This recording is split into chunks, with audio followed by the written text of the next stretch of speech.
Today, Precarious plays Phantom Brave. Oof. It's dry out here. Although it must have rained recently. There's some flowers. There's our friend. I am the great Raphael! Raphael of the White Wolf Army! You're not looking so good, friend. Yeah, we should help him. Swords! I am the invincible Raphael! You know what? Remind me that you said that once we start the game proper. Okay. Ah! He looks like he Ash, needs help. He's acting weird. What's that strange energy? I felt this 8 years ago. This is the same energy that killed us. Uh, But how? oh. What's wrong, Ash? Be careful, Morona. He isn't the same as before. What?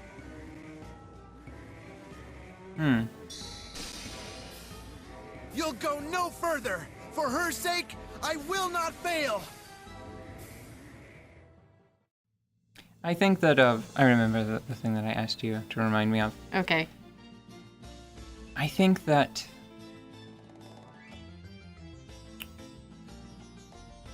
of the NIS titles, Phantom Brave is probably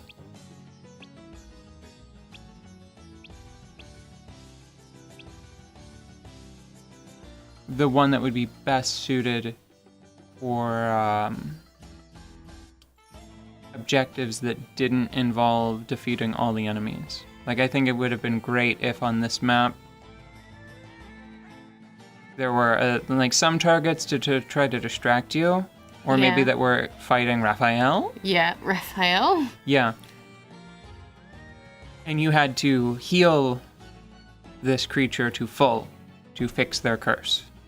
Yeah, I Like mean, they started at like half HP, and then it was a game of trying to heal them. well, this game is weird enough already. I mean, why not?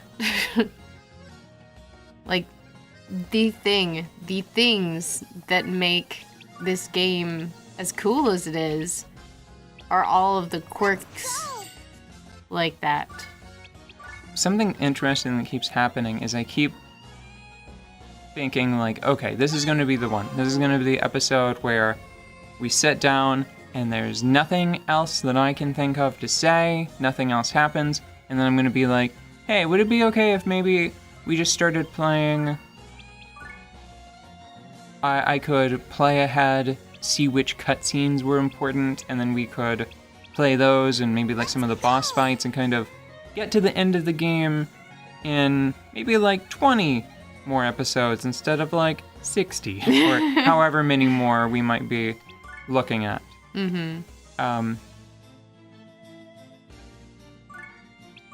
But then, you know, stuff like this happens, and it's just every time so far we've been able to think of something new to talk about. That's why this type of game is so rewarding when you put the time into thinking about it a lot, because there's a lot there. You know? Like, I have an attention problem where I don't really enjoy this type of experience. But if I could sit down and really focus, like if I had this to do all summer and that was it, like if this was my game for the summer, I would be super happy because it just continues to unfold. And especially if you've played other games like this, I mean, it is interesting to speculate about how the systems would shift around new types of objectives, you know? I mean, one of the things that could be neat would be, you know how the different objects on the field provide things to each other? like making sure a certain group of objects didn't get broken up by the enemy. Right. So they give you. You know what else would work in that same vein? Mm-hmm. If they had larger things, like larger unique objects that were pretty specific to a map. Mm-hmm. Like they could have like cute little buildings or something. Mm-hmm. And it's like, hey, if this gets knocked over by the end of... Oh, that would have been potentially tragic, but very cute if they had like a little cartoon version of Castile's house that you had to protect on a map. And then it would be extra sad if you failed that map. Yeah. Or interesting. It's like, well, I guess we're okay, but I'm gonna have to replace the carport. Because a giant stepped in it. But there's so much that you can do with a system like this that just abstracts and personifies everything. You know? You could tell all kinds of different stories with the game mechanics just by changing the objectives and not changing how things interact with each other. It's over. It's just... I need to find a way to... I guess what I would do is just do the NIS logo. Like that's what would go on the thumbnail, and that's what would go in the description. I think that I would like to play into like the mid-game of something like Soul Nomad. Yeah. Because there are just so many interesting elements to every NIS strategy title. Like the friendship system, especially late in the game in Disgaea D2, is hilarious. Like how often can you say that about like a late game, end game grinding mechanic that it is hilarious to think about and engage with. Yeah, usually the words late game grinding mechanic, really, they're just a real boner killer for me. Like, a late game what? A late game grinding mechanic. Oh. Well, the way it works is, okay, so in this game, there are very few skills that are truly unique. Because you can fuse generic phantoms onto one another and onto your unique phantoms and Morona. Mm-hmm. So, just as a quick example, if you have the Scrumph, you could make a whole bunch of Steelmen. Mm-hmm.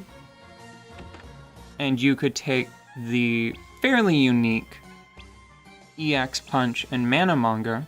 Mm-hmm. And this isn't the best example because I think Mana Monger is also on Fusionist from the start. But you see how it says level 20? Yes. That's out of 100. So if you can find a way to get 100 levels together, you can then pass them to a different character, and that character can also have a maxed out Mana Monger skill. And that's true of most things. Even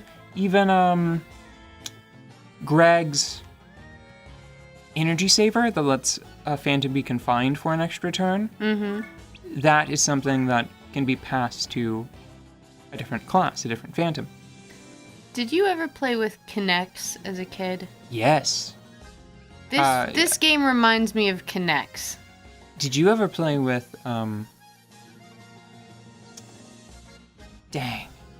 Constructor Set?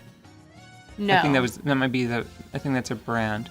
But the reason why oh no, actually they both had motorized components available, didn't they? Yeah. Huh. Like they're slightly more interesting than Legos, not counting Lego robotic stuff. That's a different It's a different brand. Thing. It's a different level has of different Legos. marketing concerns. Targets a different demographic. Anyways, I always looked at Connects and Legos very differently. Yeah. Because Legos, you just make whatever, okay? But Connects feels like there's an order. Like you have to have... It's much more interesting, I think. Mm-hmm. but because of its limitations. This just feels like there's a certain way it all has to fit together, but it's still a bunch of recombinable pieces, and there's a lot more going on, like the motors and the rubber bands and all that stuff. Oh, shoot. See, that's another example of, I think when I pressed the button, I swear they, like, I mean, look, how could it not have hit both of them? I used to like to take the Connects pieces and make imprints into Play-Doh with them because they were so cool. Oh, yeah. And I never could find like the right combination of Connects to make any project because I was always playing with somebody else's because despite my parents' best efforts, you know, gendering children is serious business, and no one ever gave me Connects, right? I mean, Connects, especially the motorized parts, were fairly expensive for a construction toy. Yeah, but I mean, like, I got Barbies and stuff. Eventually, people figured out I liked art, so they all just gave me art supplies because I think those were gender neutral enough. But I never had like my own set of Connects, but I would just like make Play-Doh Connects monsters. Right. And this is what we're doing right now. We're using the Play-Doh and the Connects to imagine interesting stuff. I just had a weird flashback. If you could please remind me of pizza dinosaurs. I think. What? No, I can't tell you. Hold on. Let me finish this real fast. Okay. So in Disgaea D2, the version of inheritance, what you have to do is you have to become best friends with someone, and this only unlocks very late in the game. Then you have to petition the Dark Congress, Dark Council. I think it's the Dark Council. The legislative. Dark. Yeah. Imagine a dark legislator. Okay, legislature. No worse. So now, so the thing about it is that you are petitioning them very explicitly to steal your best friend's class function. Like, that's the language that's used, and you take it away from them permanently, and the only way they can get it back is if they reincarnate. Oh my god. But in the end, you can wind up with these crazy subclass combinations. It's amazing. Then again, Ash did eat a zombie to learn how to eat people to restore his HP.